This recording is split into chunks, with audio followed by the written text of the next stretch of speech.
Recovery videos are so boring. I don't know how I'm gonna make this entertaining. Here are 8 recovery hacks that I use to never get injured. All right, coming in at number 8, it's the most important one. It is also the most boring one to talk about. That's why I put it number 8. It is sleep. Just go to bed, okay?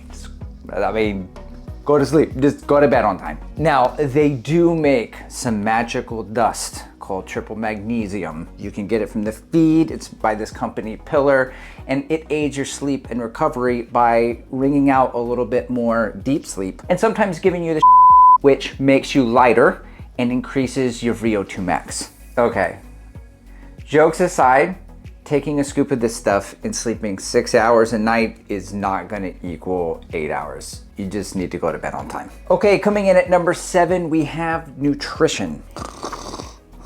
Only meat, only plants, only fans. What? Only fans of shoes. It's what I named my first tier of memberships. I just opened memberships up on the channel. Nobody cares. Focus. Right. Eat more food, people. People don't like being told what to do. It's better to just take your own advice. Number 6 is ice packs. For all you Robs out there, runners on a budget, you can buy these cheap online, or you can just throw a bottle of water in the freezer. I mainly use this tactic to combat inflammation below the knee in high volume weeks. Number 5 is all about increasing the blood flow with this foam roller. CrossFit alert. CrossFit, I know. First rule, and technically the second rule of CrossFit, is you must always talk about CrossFit if you CrossFit. And I know this is not the channel for that, but I did notice in my tenure doing CrossFit, after workouts, when I would foam roll, the day after that, I was a little bit more fresh. What do you even, you just talk. Man, it's like you just talk for the sake of it. What we talk about when we talk about talking. Okay, cruising through this list. Number 4, I've got this S-shaped blade scraper thingy, but for all my Robs out there, just like any butter knife will do, or a metallic blunt object. So if you're into below the knee stuff, this might be your ticket. I'm not sure it does anything, but I use it to floss the shins. Feels like it's just rolling over some gravel. It's an odd sensation, but it's doing something, I think. To note, I haven't been injured in years. I started running in March of 2020. I did get shin splints a couple times from overuse, so I have some like shin tools as a consequence, and this was one of them. All right, for number 3, we're gonna do a cutaway. Bob and Brad, the 2 most famous physical therapists on the internet. Absolutely iconic. Those 2 beautiful men sent me this C2 Pro gun, or someone from their team, C2 Pro massage gun for me to review, and this replaced my old massage gun because I'm a massage gun guy, which brings me to my point. You know, if you watch this channel, I don't really review products. I have before, but I try not to. But if I already use the product, so like shoe companies, since I run in the shoes, if they want to send me shoes, I would gladly run in them. Asics, New Balance. If you're a massage gun person, hear me out. I'll make this really brief. Okay, there are 2 questions that I had about this gun. Number 1 is the power, and number 2 is it hot, is it cold? For the power, on the back, you know, most of these things, it goes up, it has 5 power settings, right? And some of these guns, they can go up to like 20, but that doesn't really mean if it's weak sauce. Weak sauce, nice. Didn't know it was 2007. So the C2 Pro gun, despite being very small, does pack quite the punch. And I'll put up some B-roll here so you can see the head of the gun pulverizing my quads.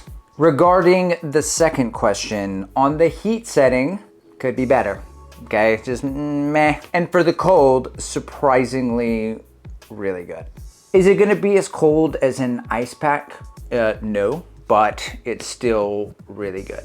Guys, I have tried multiple massage guns over the years, and I can tell you as a certified Rob, okay, a runner on a budget, those $40 and $50 options on Amazon that you get every year on Black Friday, they're just not gonna get the job done like a real massage gun does. This one retails at $109. There will be a discount code that gives you 10% off that I'll put in the description below, but no hard sell. I don't see any commissions off of it or anything like that. Okay.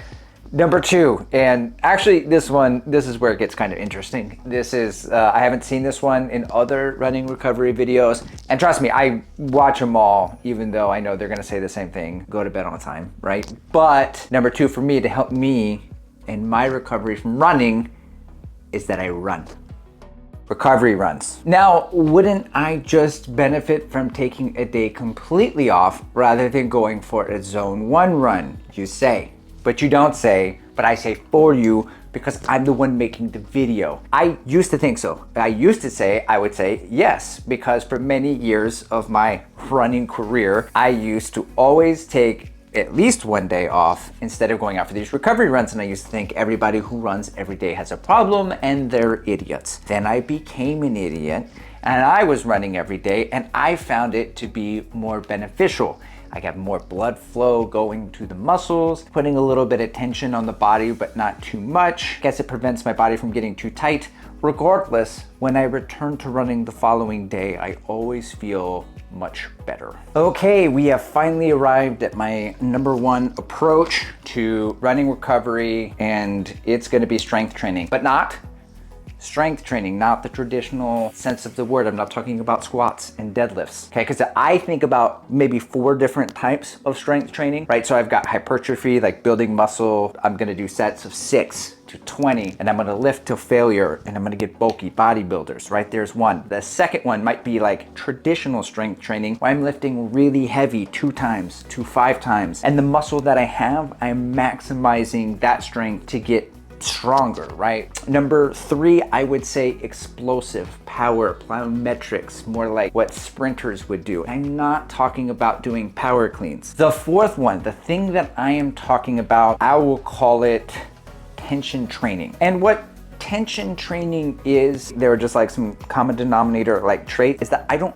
use any weight. It is not heavy. I use body weight and I use at most bands, okay? And it can be a combination of exercises you might get from a PT. It could look like warm-up exercises like active stretching, or just static stretching. Could look like yoga. Either way, there's blood flow going. I'm moving my body in such a way that the blood flow is going to my muscles. The muscles are getting warm, and then the next day I'm not as sore, I'm not as stiff, and my risk of injury goes down. So what could this look like? Maybe I'm on the staircase doing knees over the toes guy kind of things into a static hamstring stretch. I could put my foot into a band around the same staircase and do some banded foot wiggles. Looks different depending on which body part I'm working. Again, just very minimal kind of work that helps increase the blood flow and aid recovery. Oh, also, I hired a coach. That's the next video. And this is a video